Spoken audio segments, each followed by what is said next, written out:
ગુજરાત સરકાર છાત્ર વિરોધી સરકાર છે, છાત્ર વિરોધી સરકાર છે અને છાત્ર વિરોધી સરકાર છે.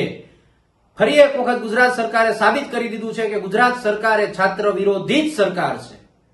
આરટીઈ હેઠળ ગુજરાતની અંદર જેટલા પણ વિદ્યાર્થીઓએ પ્રાઇવેટ સ્કૂલની અંદર એડમિશન લીધા છે, એ પ્રાઇવેટ સ્કૂલની અંદર એડમિશન લેનાર તમામ વિદ્યાર્થીઓને ગુજરાત સરકારે દર વર્ષે 3000 રૂપિયા ચૂકવવાના હોય છે. આ 3000 રૂપિયામાંથી વિદ્યાર્થીઓ સ્કૂલની બેગ, સ્કૂલના યુનિફોર્મ, જરૂરિયાત સ્ટેશનરીની વસ્તુઓ આ તમામ ઉપર એ લોકો ખર્ચ કરતા હોય છે. પરંતુ આજે શાળા ચાલુ થઈ ગઈ, એમને ઘણા બધો સમય વયો ગયો છે, છતાં પણ આજ દી સુધી ગુજરાત સરકારે વિદ્યાર્થીઓને જે આરટી હેઠળ પ્રવેશ પ્રાઇવેટ શાળાની અંદર લીધો છે એમને 3000 રૂપિયા ચૂકવા નથી.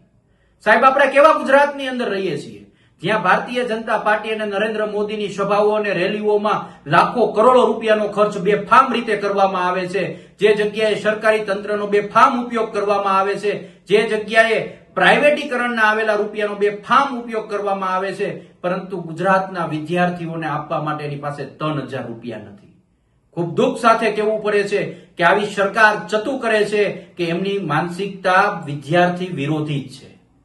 હું જરૂરી તમામ લોકોને, ગુજરાત સરકારને અને અધિકારીઓને કહેવા માંગુ છું કે તાત્કાલિકપણે આરટી હેઠળ જેટલા પણ વિદ્યાર્થીઓએ પ્રાઇવેટ શાળામાં એડમિશન લીધું છે એમને વાર્ષિક 3000 રૂપિયા જે ચૂકવવાની આપણી સ્કીમ છે એમના 3000 રૂપિયા તાત્કાલિક ચૂકવવામાં આવે, અને ચૂકવવામાં નહીં આવે તો ગુજરાતનો વિદ્યાર્થી પોતાના ઘરથી બહાર નીકળશે અને લોટો લઈ અને એક રૂપિયાની ભીખ ગુજરાત પાસેથી માંગી અને પોતાના પૈસા આપશે. જય હિન્દ, જય ભારત.